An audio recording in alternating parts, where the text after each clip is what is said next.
దేవుని పరిశుద్ధ నామమునకు స్తోత్రం కలుగును గాక. హల్లెలూయా. అందరం రెండు చేతులు ఎత్తి దేవునికి స్తోత్రం చెల్లిద్దాం. హల్లెలూయా. మరి ఒకసారి అయ్యప్పచే ప్రార్థనలకు వచ్చినటువంటి మీ అందరికీ కూడా క్రీస్తు పేరిట నా వందనాలు తెలియజేస్తున్నా. ఇద్దరు ముగ్గురు ఎక్కడుంటే అక్కడ ఉంటా అన్నాడు ప్రభు. ఎందుకంటే వాళ్ళిద్దరు ఏకీభవించాలని. 1000 మంది ఉండి ఏకీభవించిన వాళ్ళ దగ్గర దేవుడు ఉన్నాడు. కానీ ఎంతమంది ఉన్నా కొద్ది మంది అయినా ఏకీభవించే వారి మధ్యలోనే ప్రభు ఉంటాడు. మన మధ్యలో ఆయన ఉన్నాడని నేను నమ్ముతూ ప్రభువును స్తుతిస్తూ ఉన్నాను. హల్లెలూయా. వాక్యాన్ని ధ్యానం చేద్దాం. పరిశుద్ధ గ్రంథంలోంచి యోహాను సువార్త 11వ అధ్యాయము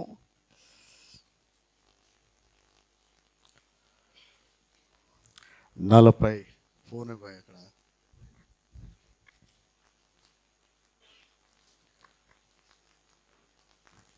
యోహాను సువార్త 11వ అధ్యాయం 41వ వచనము చదువుకుందాం.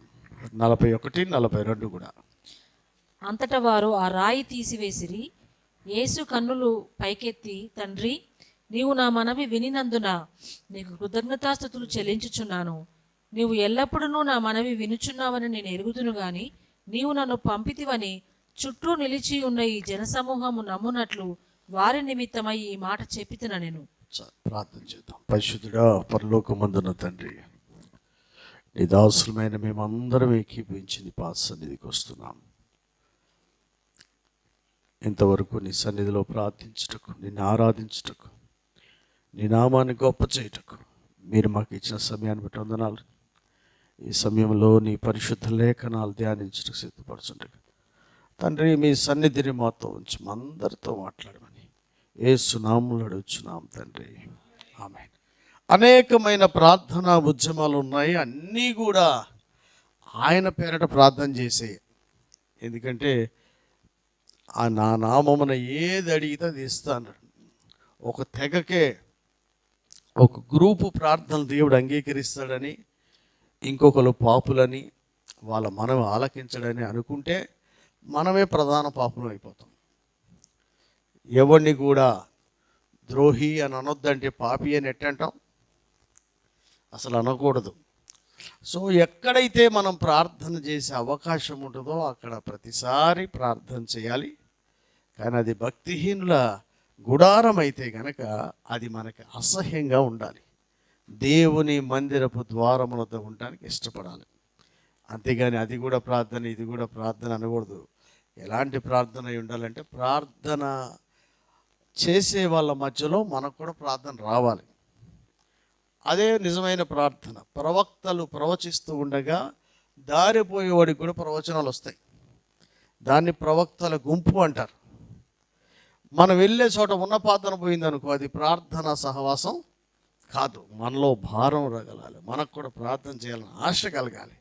అదే దేవుడు కోరుకున్న సహవాసం అని మీరు గుర్తుపట్టాలని మీకు తెలియజేస్తున్నాయి. ఈ చదివిన లేఖన భాగంలో చూస్తే యేసు ప్రభు అన్న మాట, యేసు కన్నులు పైకెత్తి, తండ్రి, నీవు నా మనవి వినినందున నీకు కృతజ్ఞతాస్తుతులు చెల్లించును. చూసారు, అందరు బైబిల్ చూడాలి ఎప్పుడైనా సరే. ఎందుకంటే పాస్టర్లు నమ్మొద్దు.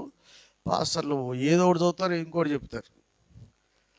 మంచి సంఘానికి ఉండే అలవాటు ఏముండాలంటే, ఉన్నదో లేదో పరిశీలించే అలవాటు. చదివేది ఒకటి, చెప్పేది ఒకటి, చదివిన దానికి పెడార్థాలు తీసేది ఒకటి ఉంటుంది. అందుకని నేను సంఘంలో చెప్తా, అందరూ బైబిల్ చదవండి. బెరయా సంఘస్థుల్లాగా అలా ఉన్నదో లేదో పరిశీలించి చూడాలి. ఇప్పుడు మనం చదివిన దాంట్లో చూస్తే యేసు ప్రభు చెప్తున్నటువంటి మాట, యేసు కన్నులు పైకెత్తి, తండ్రి, నీవు నా మనవి వినినందున నీకు కృతజ్ఞతాస్తుతులు చెల్లించు. ఎప్పుడు మనవి చేశాడు, ఎప్పుడు విన్నాడు? యేసు ప్రభు ప్రార్థనా జీవితం గురించి మీకు తెలిసి ఉంటే మంచిది. తెలియకపోతే బైబిల్ చదివితే తెలుస్తుంది.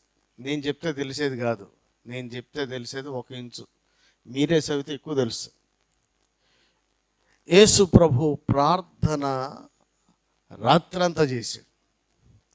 ప్రార్థన చేయుటకు ఏకాంత స్థలాన్ని ఆయన కోరుకొని వెళ్ళి చేసేవాడు.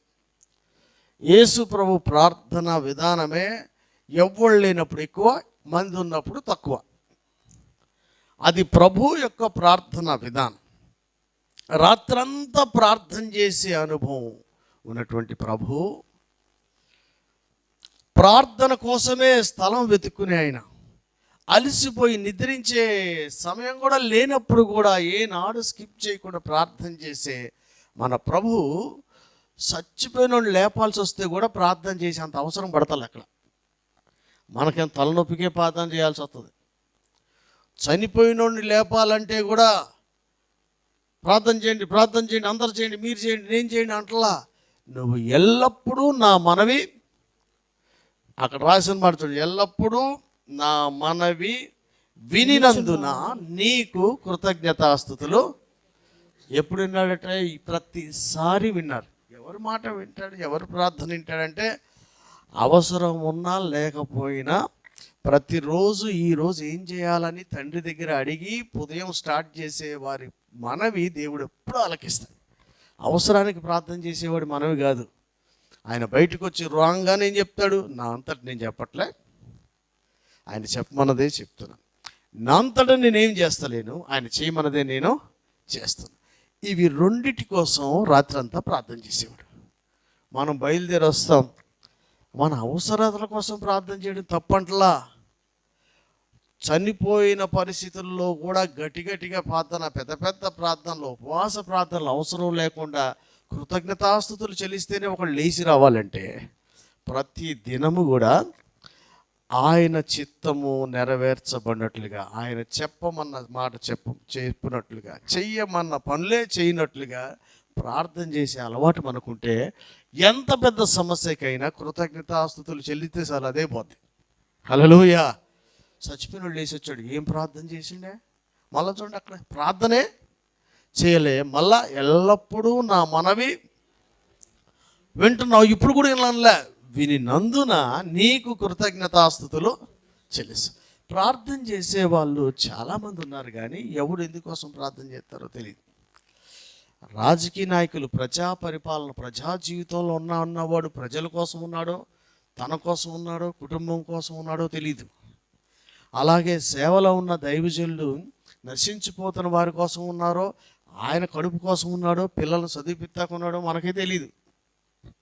కానీ 100% యేసుప్రభు మాత్రము తండ్రి చిత్తమును భూమి మీద నెరవేర్చడానికి ఆయన దిగి వచ్చాడు. హల్లెలూయా. మనం ఎందుకు పోస్టులు ఉండొచ్చు, నాకో పని నీకో పని ఉండొచ్చు, కానీ మనం చేసే పని దేని కొరకు? ఉద్యోగం అపాయింట్ చేయబడింది దేని కొరకు? మనం చేస్తున్న పని దేనిది? ఇక్కడ ప్రభు మనకు నేర్పించిన విధానంలో ఆయన ప్రార్థన విధానాన్ని మనకు నేర్పిస్తారు. మళ్ళా చెప్తున్నాను, అవసరానికి ప్రార్థన కాదు, దేవుడి చిత్తము మన యందు సంపూర్ణంగా నెరవేర్చబడినట్లుగా ప్రతిదినం ప్రార్థన చేయాలి. అయితే మన లైఫ్ సగం ఏంటి, 90% శోధనలు చేయించడానికి సరిపోతే ఈ తండ్రి చిత్తం నెరవేర్చేది ఎప్పుడు? ఇది చేయించు, అది చేయించాలి. చేయించిన వాడు ఏమవుతాడు? ఇది కావాలి, అది కావాలని అడుగుతారు. కానీ చేయుటకు నీవు నాకు అప్పగించిన పనిని సంపూర్ణంగా చేసి తండ్రి నామాన్ని, దేవుని నామాన్ని మహింపరచాలి అంటే అసలు మనకు ఆ టైం వస్తుందటవా? సచ్చిందాక ప్రభువా నన్ను క్షమించు, ప్రభువా నాకు సహాయించు, ప్రభువా దయ చూపించు, ప్రభువా కరుణించు. ఎన్ని రోజులు చేస్తారు ఇట్లా? ఇలా ఉంటే ఉండొచ్చు, దీనికి ఏ ఆఖరు రావాలి. ఇంకా మళ్ళీ కొత్త సంవత్సరాల్లో కూడా మళ్ళీ ఇదే ప్రార్థన. ఒకడే 10వ తరగతి 10 సార్లు చదివినట్టుంది.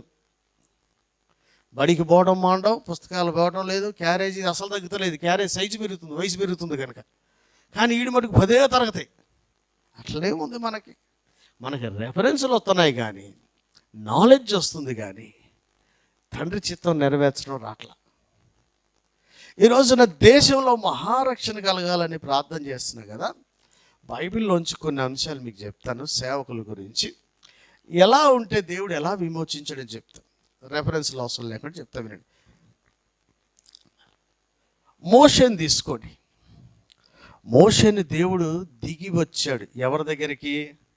నేను అనేక మార్లు చెప్తుంటే ఈ మాట, మన దగ్గరికి దేవుడు వచ్చాడంటే మన ప్రార్థన బట్టి కాదు, వేరే వాళ్ళ మూలుగులను బట్టి మన దగ్గరికి దిగి వస్తాడు.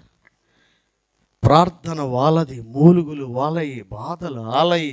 మన కాడ దిగి వస్తే మనం హీరోలు అయిపోం. మనం కృప పొందేం అందుకోవాలి. దేవుడు మనల్ని కూడా వాడుకొని కొంతమందిని విమోచిస్తాడని కృప నొందిన వారంగా మనం ఉండాలి అనుకోవాలి. కానీ చూసేవారా, మీరు ఎవ్వడు పనికిరానోడు నేను ఒక్కనే వచ్చాను చూసావా అనకూడదు. అయ్యో, ఎవడికి లేని భాగ్యం, దేవదూతలకు లేని భాగ్యం మాకు ఇచ్చాడని. ఆయన మోషే దేవుని మాటను నమ్మి కొంచెం అటు ఇటుగా ఉంది, ఆలస్యంగా అయినా సరే కొంచెం ఫస్ట్లో వంకలు చెప్పనోడు ఎవడుంటాడు చెప్తారు. బయలుదేరి వస్తే లక్షల మందిని నడిపించేవాడిగా అయ్యాడు. అంటే దేశంలో మహారక్షణ కలగాలంటే ఏం చేయాలా? నువ్వు ఒక మోషే అయిపోలేవు. నీ దగ్గరికి దిగి వచ్చిన దేవుడు వెళ్ళమన్న ఐగుప్తుకి ఆయన వెళ్ళమన్నాడు. నిన్ను ఎక్కడికి వెళ్ళమంటే అక్కడికి వెళ్తే జనములు బంధకాల నుంచి విడిపించబడతారు. హల్లెలూయా. ప్రార్థనే చేస్తాం. మోసే ప్రార్థనే చేయలేదు కదా, మొత్తం పేకాట ఆడుతూ ఉంటే దేవుడు దిగి వచ్చేటి. ఆయన ఎందుకు ప్రార్థన చేయలే? మనం ప్రార్థన చేస్తూ ఉంటేనే దేవుడు దిగి వస్తాడు. మనం ప్రార్థన చేస్తున్నాం కానీ రక్షించు ప్రభువా, రక్షించు ప్రభువా అన్నా కనుక దిగి వచ్చి అదిగో ఆ ఫ్యామిలీ ఉంది, అదిగో ఆ ఊరు ఉంది, ఇదిగో వీడున్నాడు అని గుర్తు చేస్తూ ఉంటే అమ్మో ఆ ఫరోనా, అమ్మో ఆ ఐగుప్తీలా, అమ్మో ఇదే అని ఎన్నాళ్ళు చెప్తాం. అబ్బా, దేశంలో మహారక్షణ కలగాలని దేశం ఏ మూల నుంచి ఎవడెవడు ఎన్నెన్ని మూలుగులు పెడుతున్నారో ప్రభు దిగి వచ్చినప్పుడు నీ వల్ల అవుతుందా కాదనేది కాదు, మన వల్ల ఏమీ కాదు, మనల్ని ఆయన పంపిస్తాడు. జనములను విమోచకుడిగా దేవుడు మన దగ్గర తీసుకొస్తాడు. హల్లెలూయా. రెండో మాట, సమూయేలు. దేశం బాగుపడాలి కదా, మనం చేసే ప్రార్థనకి మొట్టమొదటిది ఏంటి? దేవుడు దిగి వచ్చి నిన్ను వెళ్ళమన్న కాడికి వెళ్తే జనాలు రక్షణలోకి వస్తారు. రెండవదిగా సమూయేలు ప్రార్థన చేసేవాడు. సమూయేలు ఏం చేశారండి? ప్రార్థన. ఆయన ప్రార్థన చేస్తూ ఉంటే ఏం చేయమన్నాడు? ప్రార్థన చాలన్నాడు. ఒకసారి లేచి వెళ్ళి వాడిని అభిషేకించన్నాడు. అంటే ప్రార్థన చేసేవాడికి డైరెక్షన్ దొరుకుతుంది. ప్రార్థన చేసేవాడికి ఏం డైరెక్షన్ వస్తుంది? నువ్వు ఒక కత్తి పెట్టుకో, ఓ తుపాకీ పెట్టుకో, వేసి పడేరా అని చెప్పడం. మనం ప్రార్థన చేస్తూ ఉంటే ఎవరిని నిలబెట్టాలో, ఎవరిని పంపించాలో, ఎవరిని అభిషేకించాలో దేవుడు మనకి తెలియజేస్తాడు. వాళ్ళగా తెలియజేసింది. నన్ను దేవుడు దిగొచ్చాడు. దావీదు కనబడి నువ్వేరా నెక్స్ట్ అని చెప్పాడా? సౌలుకి ముందుగా గాడిదలు ఎత్తారా, దున్నపోతా నువ్వు గుర్రం ఎక్కవలసినాడు అన్నాడా? వాళ్ళకేం చెప్తాడండి? అసలు వాళ్ళకేం చెప్తాడు? ప్రార్థన చేసే ప్రవక్తల దగ్గర దేవుడే దిగి వచ్చి అదిగో ఒకడు గాడిదలు ఎత్తుకుంటున్నాడు, వాడిని అభిషేకించని చెప్పాడు. అదిగో ఒకడు అడవిలో గొర్రెలు కాస్తున్నాడు, వాళ్ళని అభిషేకించని చెప్పాడు. అంటే ప్రార్థన చేసే వాళ్ళకి దేవుడు దేశాన్ని పరిపాలించే వాడిని నియమించే అధికారం కూడా దేవుడు ఇస్తాడు. నీకు చూపిస్తాడు నెక్స్ట్ డే అని. అదిగో ఫ్యాన్ తిరుగుతుంది, గిరగిర తిరుగుతుంది, తుఫాన్ వస్తుంది, కారు ఎగురు, ఇట్లాంటి చెప్పడం. అభిషేకించేది ఇస్తాడు. నువ్వు వెళ్ళి అనాయింట్ చేసి అంత ఇస్తాడు దేవుడు. ఒక విషయం చెప్తున్నా ఈ సమయంలో, నేను నమ్ముతా, అందరికీ చెప్తా, విన్నోళ్ళు వింటారు లేదా లేదు. నేను పదే నమ్ముతుంది ఏంటంటే, అభిషేకించబడినవాడు అడవిల పాలైనంత మాత్రాన అభిషేకం లేదనుకోవద్దు. కొట్టువేయబడిన వాడు సింహాసనం మీద ఉన్నంత మాత్రాన వాడు దేవుని సన్నిధిలో ఉన్నాడని అనుకోవద్దు. నేను ఎన్నో సంవత్సరాలు 10 ఏళ్ళు దాటినప్పుడు చెప్పాను, వరుస విజయాలు అది మన సక్సెస్కి కారణం కానే కాదు. దేవుడు కొట్టివేసిన తర్వాత సౌలు ఒక్క యుద్ధం కూడా ఓడిపోలే. లాస్ట్లో ఇంటి ఇల్లాదులు చచ్చిపోయారు. మనం కూడా ఏదో వాక్యాలు చెప్తున్నామని పోతున్నాము, దేవుడు వాడుకుంటున్నాడు అనుకోవచ్చు. ముగింపు చాలా ఘోరంగా ఉంటుంది. అడవులనపడి తిరిగినోడు హెబ్రోన్లో సింహాసనం మీద కూర్చుంటూ మాత్రమే కాకుండా తన సంతతిలో ఒకడు సింహాసనం మీద ఉండేలా కృప పొందుకున్నాడు ఆయన. మళ్ళీ చెప్తున్నా, అడుక్కు తిని పాస్టాను, పిచ్చి పాస్టాను, అప్పులోడను, కష్టాలను ఇది వేస్ట్గా అనుకోకండి. In the name of Jesus screen మీద కనపడి గొప్పవాడు అనుకోకండి. కొట్టివేయబడిన వాడికి కూడా సింహాసనం ఉంటుంది. అభిషేకించబడిన వాడు కూడా అడవిల పాలవ్వచ్చు. అడవిల పాలైన వాడిని చూసేది మనుష్య దృష్టి, నా హృదయానుసారాన్ని చూసేది దేవుని దృష్టి. నీ దృష్టి ఎట్లుంది? ఏమి రాజ్యం అనుకున్నావు? వాడిని కొట్టివేశాడు దేవుడు మనుషుల దృష్టిలో. ఈడేవాడు అప్పుల పాలైనడు చేసిన దానికి అనుభవిస్తున్నాడని జనాలు అనుకుంటున్నారు.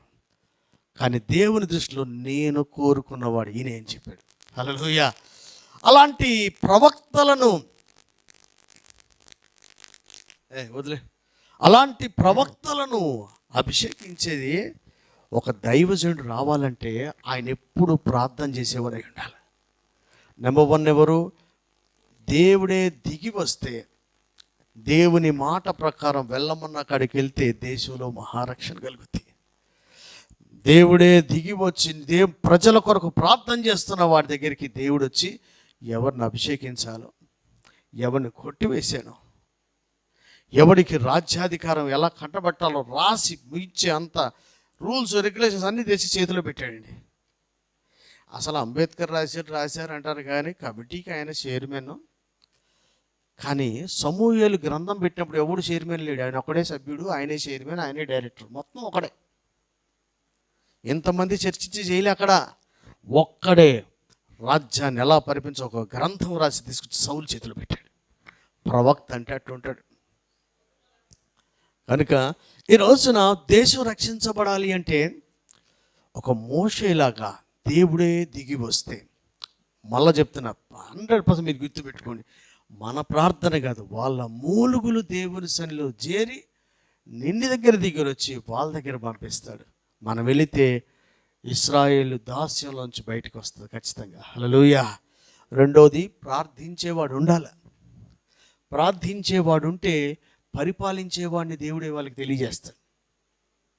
మూడవదిగా దావీదు ఎప్పుడు సొంత ఎజెండా లేదండి, యెహోవా యుద్ధాలు చేయవాడు. మన ఎజెండా ఏంటి అసలు మినిస్ట్రీలో? ఒక క్రైస్తవుడిగా నీ ఎజెండా ఏంటి? మా ఇల్లు బాగుండాలి, జబ్బు లేకుండా ఉండాలి, పిల్లల పెళ్ళి కావాలి, ఒక ఇల్లు ఉండాలి, ఒక కారు ఉండాలి, దేవుడు దీవించాలి, లాస్ట్లో చచ్చిపోవాలి. చచ్చిపోవాలని ఎవడు అనుకోవట్లే. 99, 109 ఎన్నాళ్ళైనా ఉండాలి, కానీ సావాలని వాడు చచ్చాను అనుకోవట్లే.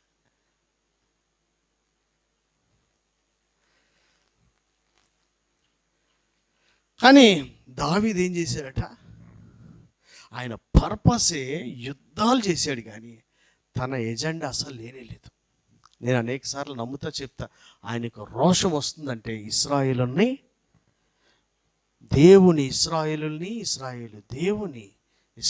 సైన్యమును కానీ ఇశ్రాయేలు దేవుణ్ణి కానీ తక్కువ చేస్తే రోషం వచ్చేస్తుంది. నాకు అనిపిస్తూ ఉంటుంది, ఇదే యెహోవా యుద్ధాలు చేసిన దావీదులాగానే మన ప్రవీణ్ ప్రగడాల గారు చేశారనిపిస్తుంది. ఆయన సొంత ఎజెండా ఏమీ లేదు. ఎన్ని బెదిరింపులు, నేను ఆఖరికి హతసాక్షి అయిపోయాడు. కానీ ప్రతి యుద్ధం యెహోవా యుద్ధమే, అసలు ఆయన సొంతది ఏమీ లేదు. మన పర్పస్ ఏంది అసలు ఈ దేని కొరకు క్రైస్తవ దేశం రక్షించబడాలి ప్రార్థన చేస్తున్నాం, కానీ ఒక మోషేలాగా దేవుడే దిగి వస్తే చెప్పే ప్లేస్కి వెళ్ళి అంత దమ్ము లేదు. ప్రార్థనలో కనిపెడతా ఉంటే రాజులను సహితం అభిషేకించే అంత అభిషేకం పొందుకునేలాగా దేవుని సన్నిధిలో నిలిచే అలవాటు లేదు. సమూయేలు ఎంత మంచోడు తెలుసా? చాలామంది విపరీతంగా ప్రార్థన చేస్తారు, యేసుప్రభు లేకమన్నా లేగరాళ్ళు. సమూయేలు వీడి కోసం ప్రార్థన చేయమాక, సౌలు కంటే నీకేం తెలుసు ఆగవయా, ఆడిచిన నా ఫస్ట్ ప్రథమ ఫలం వాడే, నేను ఆయన వదిలిపెట్టినంటారు కొంతమంది. ఏమా పిచ్చి మొక్కలు, యేసుప్రభు దేవుడే దిగి వచ్చి వీడి కోసం ప్రార్థన, ప్రభువు కూడా ప్రార్థన చేయొద్దని అంటాడు. ప్రార్థన చేయకపోవడమే పాపం అని చెప్పిన పరిశుద్ధ గ్రంథంలో రాయబడిన మాట ఏంటంటే, ఆయనే కొంతమంది కొరకు వద్దు. నాశన కోపం ఎవరికి? భక్తిహీనుల కొరకు. అంటే ప్రవక్తలంతా ఇక ప్రార్థన చేసేవాళ్ళే, ప్రార్థన చేసే సాధువులే, సోత్రం అనేవాళ్ళే కాదు. ఈయన్ని వీకేసి ఇంకోని పెట్టే అంతా కూడా దేవుడు వాళ్ళకి ఇచ్చాడు. ప్రార్థన చేయొద్దంటే బంద్ చేసే అంత మంచి ప్రవక్తలు అవ్వాలి మనం. పొద్దున్నా చేసేవాళ్ళు అంత భక్తి విపరీతమైనది వద్దు. వద్దన్నా చేస్తాను అనుకో, నెక్స్ట్ మూమెంట్ దయ్యం వచ్చేది, అబ్బా నువ్వు దొరికేవరా నాకు, నీలాంటి వాడు హీడి దగ్గర నుంచి దొంగ ప్రవచనాలు బయలుదేరుతాయి. వద్దన్న దాని గురించి చేయకూడదు. సమూయేలు ఎంత గొప్పవాడంటే నాకు అనిపిస్తుంది, ఇక ఆపేజేయి, ఇక చాలు, నువ్వు లేచిపో, అక్కడ యెష్షయి కుమారుడు నన్ను వెళ్ళి అభిషేకించడం రా ప్రార్థన. నేను అయ్యప్ప పెద్ద యూజన్లు అందరూ చెప్పి, ఎవరే చేసింది చాలు రా, బయలుదేరాలండి. ఎన్నాళ్ళు చేస్తారా? పెద్ద పెద్ద వాళ్ళందరూ చిన్న చిన్న వాళ్ళ మీద కత్తి దూత్తం మామూలే. ప్రార్థన ఎర్ర సముద్రం పాయలైంది, అయ్యప్ప ప్రార్థనలు చేశారు, ఇంకెన్నెన్నో ప్రార్థనలు చేశారు. ఇక మనం రహదారి అయిన తర్వాత కూడా మళ్ళీ ఆ ఒడ్డునే ప్రార్థన చేస్తాం, మళ్ళీ వచ్చి ముడిసిపోయేదో చేస్తావా ప్రార్థన? ఇక ఇప్పుడు వెళ్ళిపోవాల్సిందే. దేశం నలుమూలల కూడా సువార్త ప్రకటించడానికి బయలుదేరాలి. ఈ ఎక్కడ బయలుదేరాడు, వాళ్ళు మళ్ళీ ప్రార్థన చేస్తాను, మళ్ళీ ప్రార్థన. ఈ ఎజెండా ఏంటి? చీలిపోయిన సముద్రం మళ్ళా అబ్బా నా ప్రార్థనతో కలిసిపోయింది అంటాడు. ఊరిని అసలు ఎందుకు చీలింది, ఎందుకు కలిసింది, ఏందది? ఎవరు చేస్తారు సార్? దేవుడు నిన్ను అభిషేకించింది దేనికి? బీదలకు సువార్త ప్రకటించడానికి. నూతన నిబంధనలు ఏముంది? బంధింపబడిన వాడికి ఎందుకు ఆయన వీడని గడగడలాడతాక, ఎందుకు ఇవన్నీ? ఎందుకు అభిషేకించాడు, ఎందుకు నిన్ను పిలిచాడు, ఎందుకు పంపిస్తున్నాడు? ప్రవక్తల సమూహంలో ఎందుకు తీసుకొస్తున్నాడు? అసలు ప్రార్థన ఎందుకు చేయమన్నాడు, ప్రార్థన ఎందుకు చేస్తున్నాడు? అసలు పర్పస్ అనేది మనకి అర్థమై ఉండాలి. కనుక మనం ప్రార్థన చేస్తున్నామంటే పేరు కాదు, దిగి వచ్చిన దేవుడు నేను ఎక్కడ పోమంటే అక్కడికి పోతేనే ఈ దేశంలో గొప్ప రక్షణ వస్తుంది. రెండవదిగా మనం చూసిందా, సమూయేలు ప్రార్థన చేయకపోవడం అన్నాడు. ప్రార్థన చేస్తున్నాడు, ప్రార్థన ఆపేయమంటే కూడా ఆపేశాడు. మనకి మా తమ్ముడు ఎప్పుడు చెప్తాడు, అందరికి కొంతమందికి సైకిల్ తొక్కడం వచ్చు కానీ ఆగడం రాదట. ఆడికి ఏదో కొట్టి చెట్టుకో గుద్ది ఆడ ఆగాలంటే ఏమన్నా గుద్దాలి, వీడి కాలాన్ని ఎరగాలి ఏదోటి. ప్రార్థనలు కూడా అట్నే ఉంటాయి. సమూయేలు ప్రార్థన ఎట్టుందంటే ఆగిపోయి వద్దంటే అది రావాలంటే మనల్ని సైకిల్ ఎక్కించిన వాడు ఆయనే, ఆపమన్నవాడు కూడా సైకిల్ నాదే అనుకుంటారు కొంతమంది, తొక్కి పొరపాటు. ఈ సేవ ఆయింది, ఈ జీవితం ఆయింది, ఈ దేహం ఆయింది, ఈ మాట ఆయింది అయి ఉండాలి. అసలు ఏది మందగా కొన్నాళ్ళు అయిపోగానే ఒక పాస్టర్ గారు నన్ను, తమ్మి ఈ వారం చంపుకున్నాడు. ఊరి ఏమో ఎవరిని చంపుతావా? చంపేది కాదు, మాట బతికించేది అయి ఉండాలి. ఆడు చొచ్చుకున్న హృదయంలో మారు మనసు పొందాలి. చూసుకోకూడదు, పైపోతలు పోయకూడదు. ఆడు గుండె బైబిల్లో ఉంది. ఎవడు శాపగ్రస్తుడంట? పాస్టర్లే. రక్తము కారకుండా ఖడ్గాన్ని పొడిచే పాస్టర్ గారు. కొంతమంది పెట్టి మా చిన్నమ్మ కొట్టేది కొడుకుని, అడి అడి అడి అమ్మ తగలదో సావదో చీపురు పుల్ల, అది మళ్ళా మా చిన్నమ్మనే చీపురు పుల్ల పట్టుకునేది పిల్లలను కొడతాకి. అది ఆడికి తగలదు, గాలిలోనే ఊపుతుంది, ఊపిది. ఏరా మీ అమ్మ కూడా అంతేనా? గాల్లోనే ఊపుద్ది, అది తగలదు. అలాగని కొంతమంది వాక్యం ఎవడి హృదయాన్ని గుచ్చదు, ఎవడిని మారు మనసు పొందనేది. ఎందుకే? వాడు శాపగ్రస్తుడని బైబిల్ చెప్తుంది. ఖడ్గము వంటి వాక్యం గుచ్చితే రక్తం కారాలి, అప్పుడే అది దేవుడి నుంచి వచ్చినటువంటి ఖడ్గమై ఉంటుంది. అంతేగాని పై పూతలు పూసేది ఏదిరా? కత్తిపై క్రిస్మస్కి పెట్టుకుంటే చూడు, వీడు కూడా ఖడ్గమే. గొలియాత్ ఖడ్గం, ఇంకేదో ఖడ్గం అంటారు, అది ఏందులో ఏమిటి సాగుతుంది. మెరుపులు కత్తుంటో చూసావా? స్కిట్ ఖడ్గం. ఇక్కడ స్కిట్ ప్రార్థన మొత్తం అంతా, సరైన ప్రార్థన లేదు. ఇక్కడ చూస్తే మరలా చెప్తున్నా, దైవజనుడు ఎలా ఉండాలంటే మరలా చెప్తున్నాను. నెంబర్ 1, పంపిస్తే దేశం కావాలి కదా. నిజంగా దేశంలో రక్షణ కావాలనుకుంటున్నావా? ఎలా ఉంటాడు ఉండాలంటే ఆయన దిగి వచ్చేది మన కోసం కాదు, జనాల కోసం. ఆయన ఎలా మన చోటుకి వెళ్ళాలి. రెండోది, ఆయన సన్నిధిలో ఎప్పుడూ ప్రార్థన చేసేవాళ్ళు అయి ఉండాలి. ఆపమంటే ఆగేవాళ్ళు కూడా అయి ఉండాలి. మూడోదిగా, దావీదు ఎప్పుడు కూడా సొంత ఎజెండాతో ఏ యుద్ధం కూడా చేయలే. ఆయన గురించి దేవుడే పరిశుద్ధ గ్రంథంలో రాయించాడు, ఈయన యెహోవా యుద్ధాలు. అబ్బా, అది గుర్తుపట్టే వాళ్ళు అందరు కట్టుపెట్టారా? ఒక్క ఆమంది ఒక్కటే. అంతే. స్త్రీలు మంచి ఎంత తెలివిగలంటే, అసలు వాళ్ళకున్నటువంటి బైబిల్ చదువుతూ ఉంటే యేసుప్రభు పరిసరలో మొత్తం ఆడవాళ్ళే, మగవాళ్ళు ఆడిపోయారు అర్థం కాదు. చచ్చిపోయాక వచ్చాడు అరిమత్తయి యోసేపు, అప్పటిదాకా లేడు. అంత ఆడవాళ్ళే. డబ్బులు ఇచ్చి పరిచయం చేయించిన అంత బ్యాక్ బోన్ లాగా ఫైనాన్షియల్ సపోర్ట్ చేసిన వాళ్ళు అంతా ఆడవాళ్ళే. ఇంతకీ చచ్చిపోతే సమాధి దగ్గర తెల్లారుజాము నమ్మి వెళ్ళింది కూడా ఆడవాళ్ళే. ఈ 12 మంది కూడా ఎవడు పోలా, వీళ్ళు చెప్పి వస్తే పోయారు. ఇక్కడ కూడా నా ఏలినవాడు యెహోవా యుద్ధాలు చేయవాడని చెప్పింది ఒక స్త్రీ. ఆయనతో ఉన్నోళ్ళు కానీ ఇంకోటి కానీ వాళ్ళ ఇంటోళ్ళు కానీ బంధువులు కానీ చూసినోడు ఎవడు కూడా చెప్పలేదు. అలాంటి దావీదులాగా మనకు కూడా ఏం ఎజెండా ఉండదు జీవితంలో, పర్సనల్ ఎజెండాలు కాదు, అది యెహోవా యుద్ధాలు చేయవారం అయితే మనము హెబ్రోన్లో జెండా పాతగలుగుతాం. హల్లెలూయా. సింహాసనం హెబ్రోన్ పట్టణాన్ని పట్టుకోగలుగుతాం. దేవునికి ఇష్టమైన పట్టణం, అక్కడుండి రాజ్యం చేయాలి. అది ఎవరు చేయగలరు? యెహోవా యుద్ధాలు చేయవారికే అది సాధ్యమవుతుంది. ఇకపోతే ఏలియా పరిచర్య. ఏలియా ఎలాంటి పరిచర్య చేశాడు? ఏలియా ఎలాంటి పరిచర్య చేశాడండి? రాజుకు జడవలేదు, యెహోవాయే దేవుడని రుజువు చేశాడు. అప్పుడు కూడా అది తరిమే వాళ్ళు ఉన్నారు, అప్పుడు కూడా ప్రాణాపాయాలు ఉన్నాయి, అప్పుడు కూడా పారిపోయేది ఉంది. కానీ రుజువు చేసేది మటుకు రుజువు చేస్తూనే ఉన్నాడు. దేశంలో దేవుని మహారక్షణ రావాలంటే మనల్ని తరిమేవాడు ఉన్నా, తిండి లేక పొలం దగ్గర ఆ వాగు దగ్గర కూర్చున్నా, అచ్చి కూర కూడా లేకుండా అప్పమే తిన్నా యెహోవాయే దేవుడని మనం రుజువు చేయగలగాలి. అలాంటి దైవజనులు ఉంటేనే దేశంలో మహారక్షణ కలుగుతుంది. ఇకపోతే ఇర్మియా ప్రవక్త ఉన్నారు. ఎవడు విన్నా ఎవడు వినకపోయినా ఆయన ప్రవచిస్తూనే ఉన్నాడు.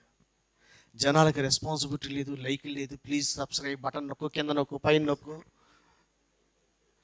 ఎక్కడ లేదు. ఎవడు విన్నా వినకపోయినా దేవుడు చెప్పాడు, మనం చెప్పుకోవాలి. మళ్ళీ ప్రతి ఒక్కడు ఏమంటాడు తెలుసా? నువ్వు అసలు మా బాగోరేవేడివి అనే ఏ ప్రవక్తనలే ఆయన్నే అన్నారు. నువ్వు అసలు మా బాగా అసలు కోరనే, ఒక్క మంచి మాట రాదే నీ నోట్లోంచి అనే బదులు ఒక్క మంచి పని చేస్తలేదు మేము అనే అనుకోరాళ్ళు.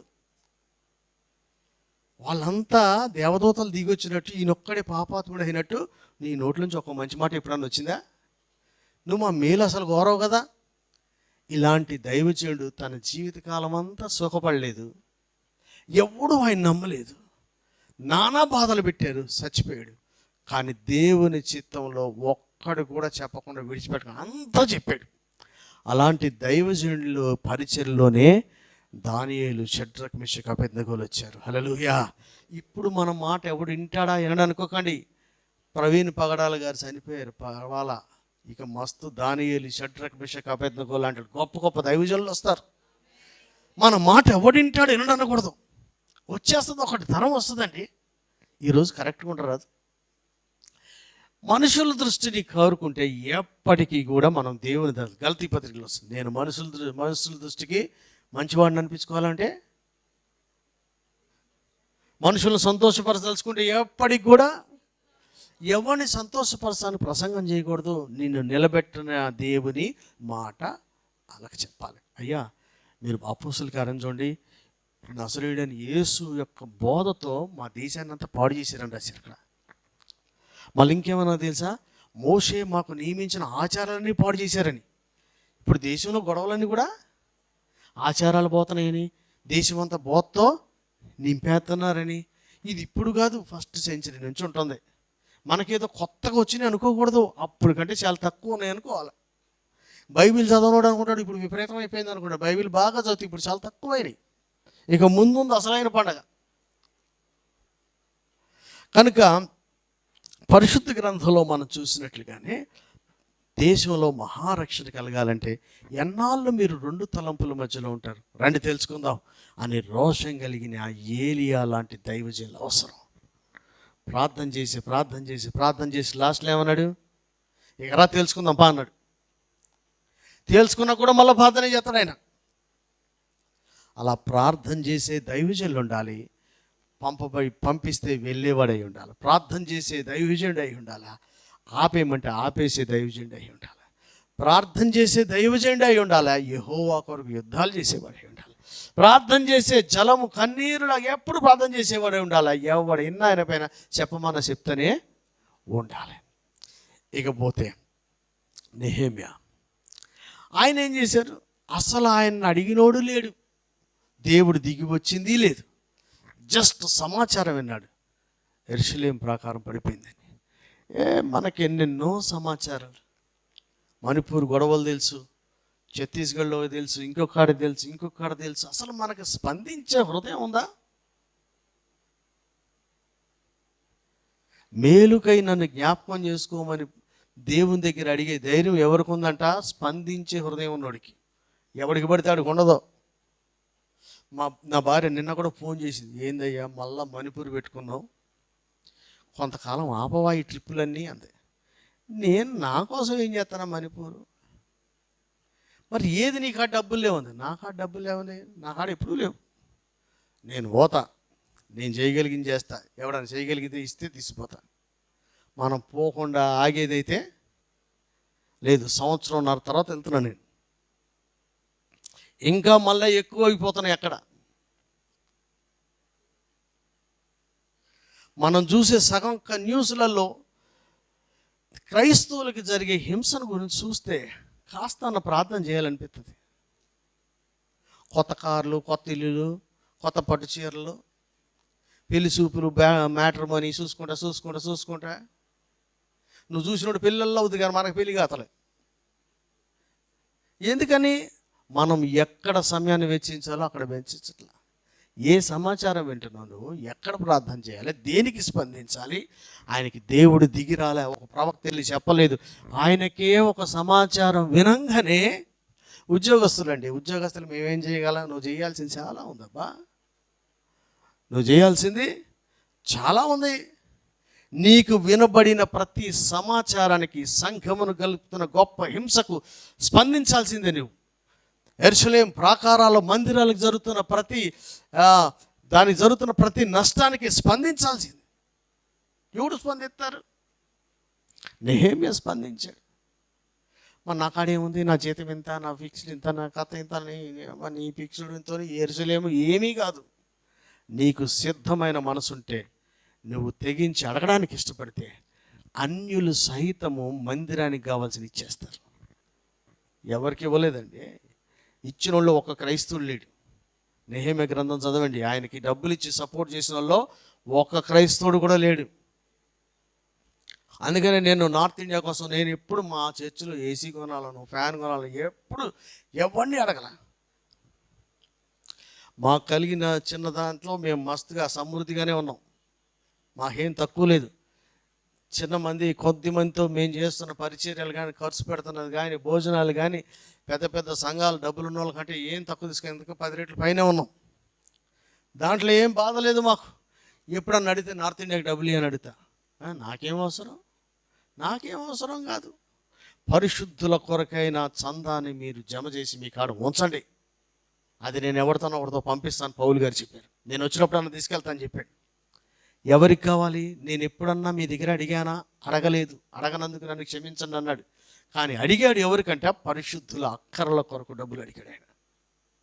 నెహెమ్యా అక్కడ యెరూషలేము గోడలు పడిపోయినాయి అంటే ప్రార్థన చేశాడా? ఏమని ప్రార్థన చేశాడు? నా పాపాన్ని, మా పితరుల పాపాన్ని నేను ఒప్పుకుంటున్నా, ఇది మరలా కట్టబడాలి, గుమ్మాలు కాల్చివేయబడ్డాయి, గోడలు పడగొట్టబడ్డాయి, మళ్ళా కట్టాలి అని చెప్పి దూత దిగిరాలా, స్వరం వినిపించలే, కల రాలేదు, జస్ట్ సమాచారం వినబడింది అంతే.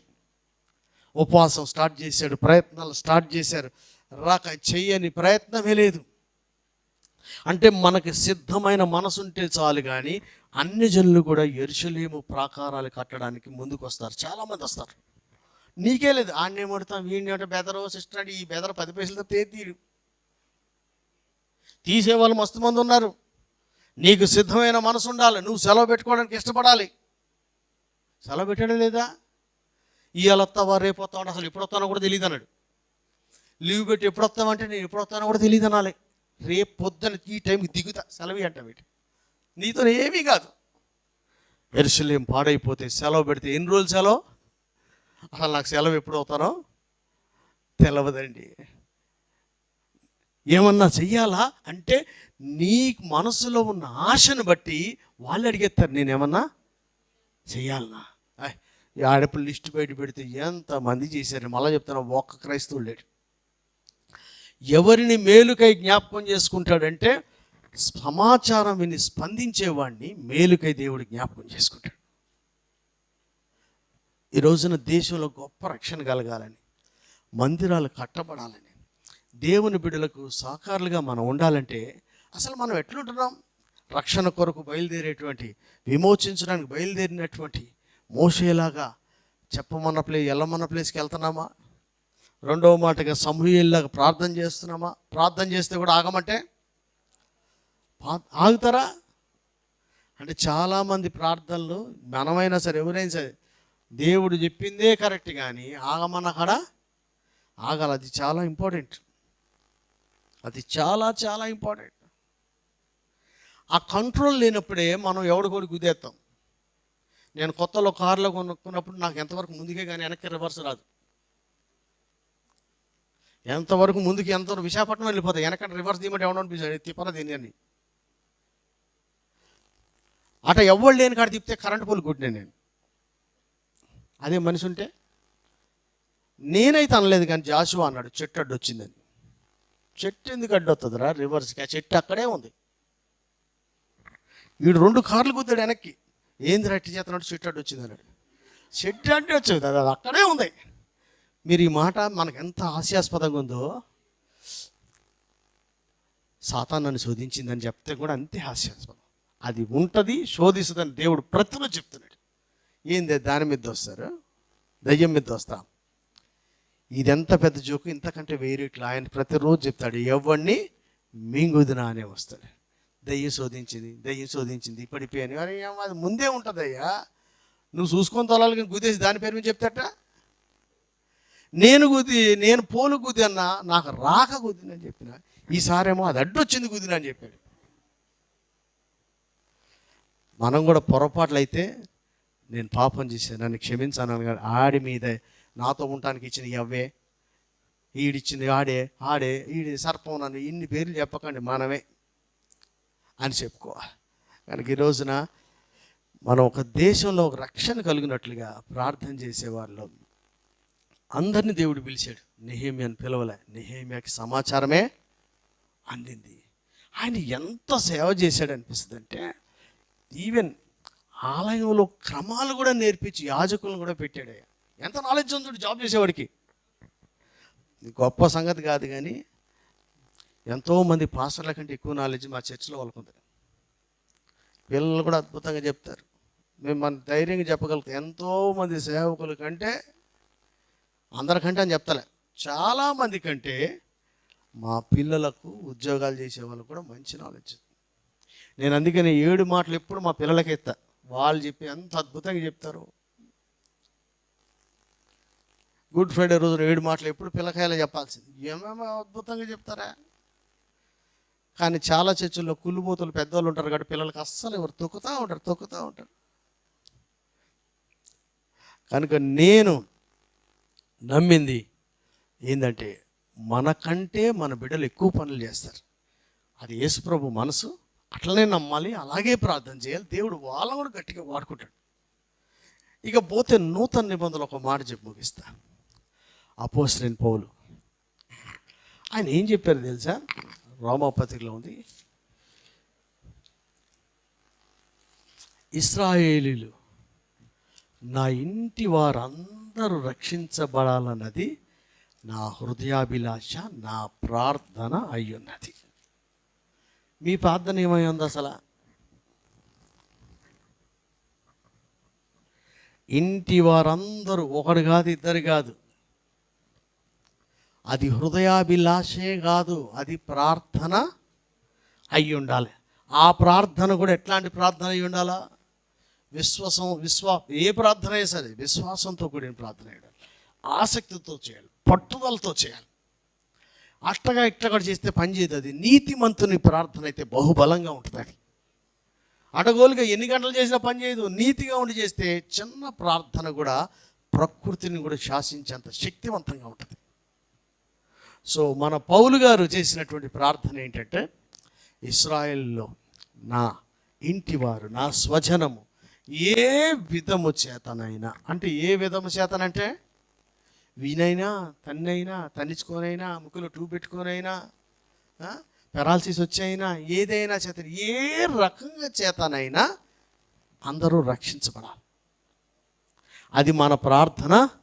దేశాన్ని ఉద్ధరించే ప్రార్థనలు చేస్తే మంచిదే, మన ఇంటి వాడి కోసం కూడా మనం అట్నే చేయాలి. ఆ ప్రార్థన ఎట్లుండాలా? విశ్వాసంతో కూడింది, ఆసక్తితో కూడింది, పట్టుదల కూడింది. ఇవన్నిటికీ కష్టమైపోతుందా? కఠినమైన వాటికి ఆయనే ఉపవాసం చేయవాడు, ఉపవాస ప్రార్థన చేయాలి. అయ్యా చిన్నబాబు, ఓ మాట చెప్తుంటవా? మా వాళ్ళు ఎన్ని డబ్బులు ఇస్తారో, ఎంత బాగా చెప్తారో, ఏమేమి మాట వింటారో అని చెప్పుకుంటా పోతే చాలా ఉన్నాయి. అమావాస్య పున్నానికి దయ్యం పెట్టినట్టు ఎప్పుడో ఒకసారి నాకు పుల్ల పెడతారు, కానీ మిగతా అన్ని రోజులు బాగుంటారు.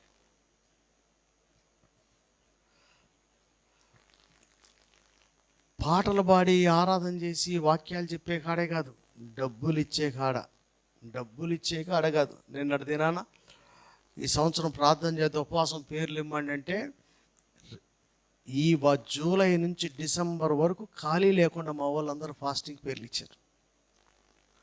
ఓ పెద్ద ఆయన అన్నాడు కదా, ఉపవాస ప్రార్థన చేసే వాళ్ళే సంఘం అని. మిగతా వాళ్ళు కానీ కాదు అసలు. ఎవడయా మీ సంఘం అంటే ప్రార్థనకి, ఉపవాస ప్రార్థనకి ఎవడితే వాడే. అప్పుడు అనిపించింది ఈ పేర్లు ఇచ్చిన వాళ్ళంతా మన వాళ్ళు, మిగతా వాళ్ళంతా గాలి బ్యాచ్. వీడెవడో ఏందో ఎందుకు వస్తుండో.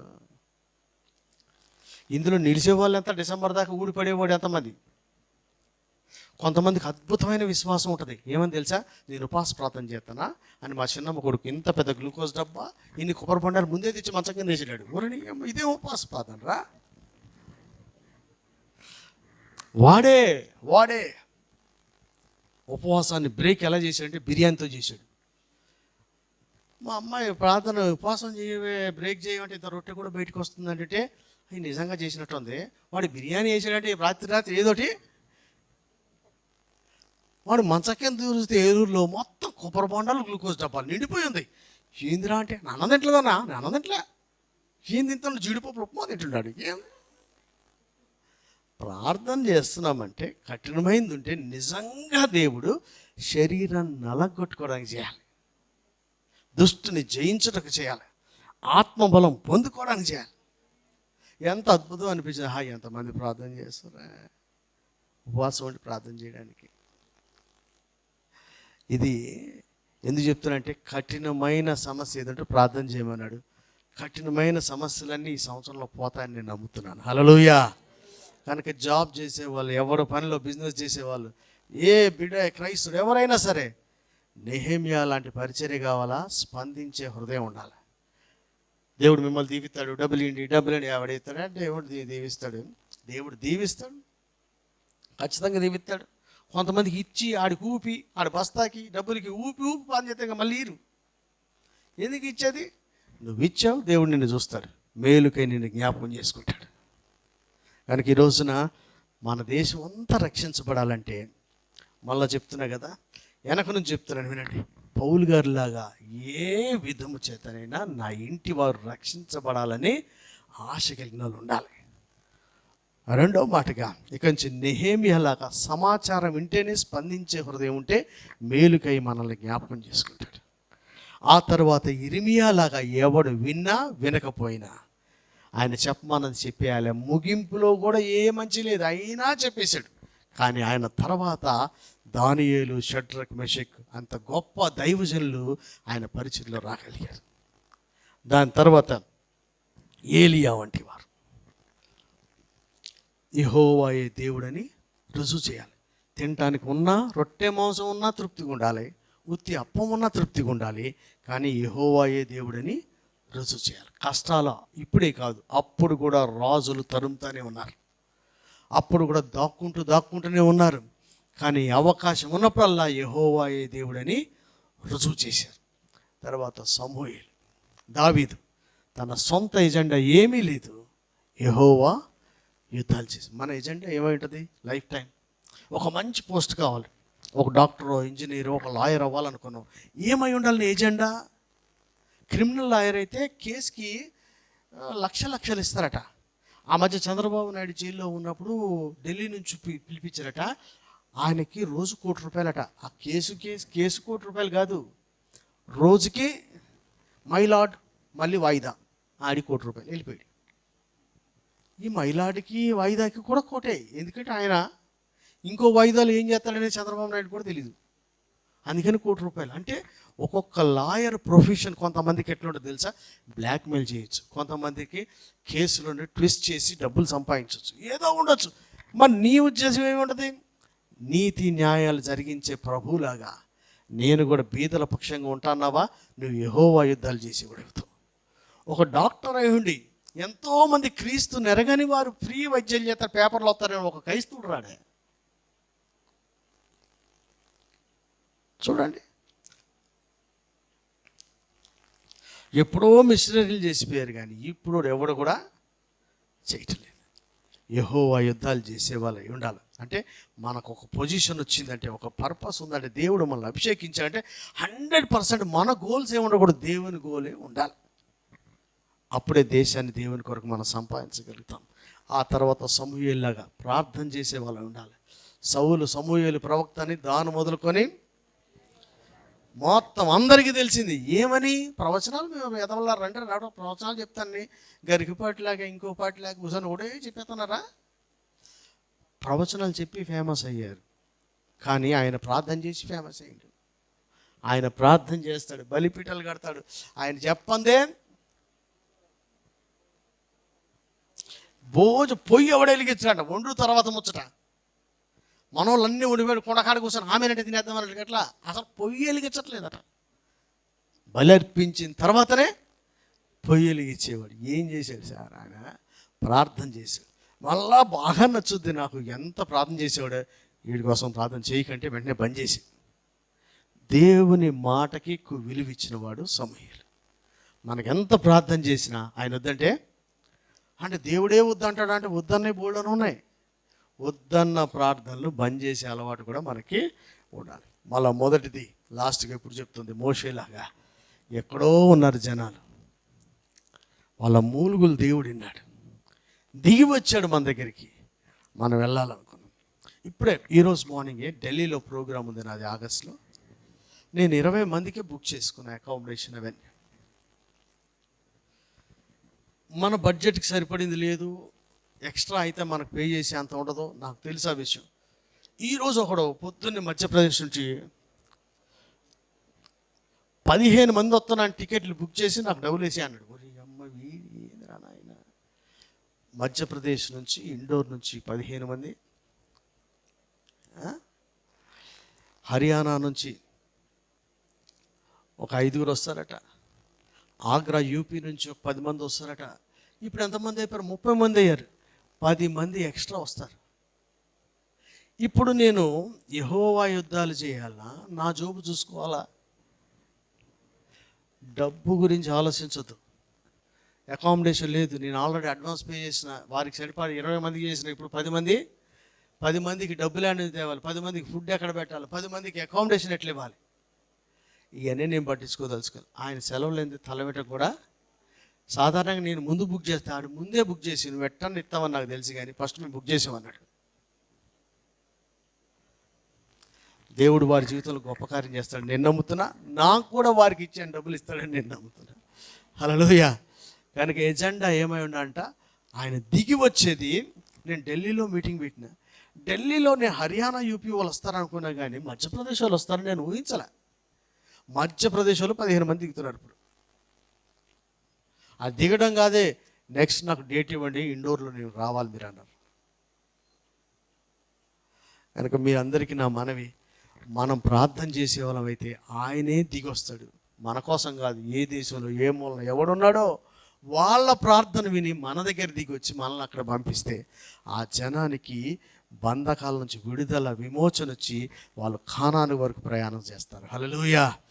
కనుక ప్రార్థన చేస్తున్న మనమందరం కూడా మోషేలాగా దేవుడు పంపించిన ప్లేస్కి వెళ్తే దేశంలో గొప్ప రక్షణ కలుగుతుంది.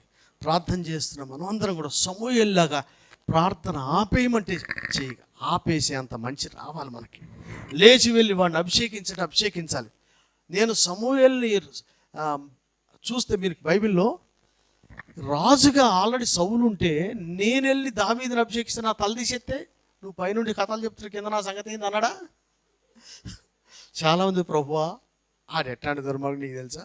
ఒక రాజు ఉండగా ఇంకోటి అభిషేకిస్తే ఉంటారా? దేవుడు ఆయనకై చెప్పారు, ఇంకోటి కనుగొన్నా అన్నాడు, ఈయన చెప్పాడు నువ్వు వెళ్ళి అభిషేకించాడు. నీకు థ్రెట్ గురించి చూడమాక ఇంకేది చూడక ఆయన మాటను నెరవేర్చాలి. హల్లెలూయా. సాధారణంగా అవునా కాదా? ఇప్పుడు రేవంత్ రెడ్డి గారు ముఖ్యమంత్రి, నెక్స్ట్ ముఖ్యమంత్రి మనం అని ఎవరినన్నా పెట్టామని ఆయనకి మన మీద వస్తుందా రాదా? దేవుడు చెప్పాడు, దేవుడు పోవాలి. మొన్నే సారన్న అసెంబ్లీ అవసరమైతే దేవుని కూడా ఎదురుతాడు. అంటే తెలంగాణ కోసం, నీళ్ళ కోసం, అంటే మంచి స్ట్రాంగ్ విల్ కోసం వాళ్ళు చెప్తారు. అంటే ఎవరికైనా సరే తన స్ట్రాంగ్ విల్ ఉంటే దేవుని కూడా ఎదిరిచేస్తారు. కానీ ఈయన ఎంత ఉన్నా సరే దేవుని మాట చొప్పున రాజుకు జడవలే ప్రార్థన పనిచేశాడు. ఎక్కడో గొర్రెల కాపరి మీద అభిషేకించి రాజుగా చేశాడు. అలాంటి దైవజనులుగా మనం ఉండాలి. అంటే ఏంటి? 100% ఎంత ప్రార్థన చేసేవాళ్ళ గురించి చెప్తున్నాను నేను. ప్రార్థన చేసేవాడు బయలుదేరి వెళ్ళాలి. ప్రార్థన చేసేవాడు ఎవరిని అభిషేకించమంటే ప్రార్థన చేసేవాడు ఉన్నాడు. నేనే మొత్తం మన ఊర్లో ఒక పాస్టర్ గారు ఉన్నాడు, శీలకూటం కూడా ఆయన నడిపిస్తారట ప్రారంభం నుంచి ముగింపు దాకా.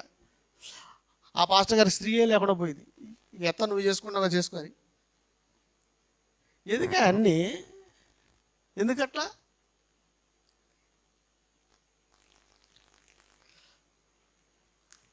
ఏలియాలాగా మరలా చెప్తున్నాడు, ఏలియాలాగా ఫుడ్ ఉన్నా లేకపోయినా, రాజు తరిమినా, అడవిలో దాక్కున్నా, వాగు దగ్గరే నివాసం ఉన్నా యెహోవాయే దేవుడని రుజువు చేయాలి. ఇర్మియాలాగా ఎవడు విన్నా వినకపోయినా చెప్పమన్నదే. నెక్స్ట్ జనరేషన్లో ఒక మంచి దైవజనులు వస్తారు. నెహెమ్యాలాగా మనకు ఎవరు చెప్పక్కర్లే, సమాచారం వింటేనే స్పందిస్తే కూలిపోయిన మందిరాలు అన్నీ కట్టబడతాయి. పాడైపోయిన మందిరాలు, శత్రువు పడగొట్టిన ప్రతిదాన్ని కట్టే బాధ్యత ఎవరంట? ఆ సమాచారం విన్న మనకి స్పందించే హృదయం రావాలి.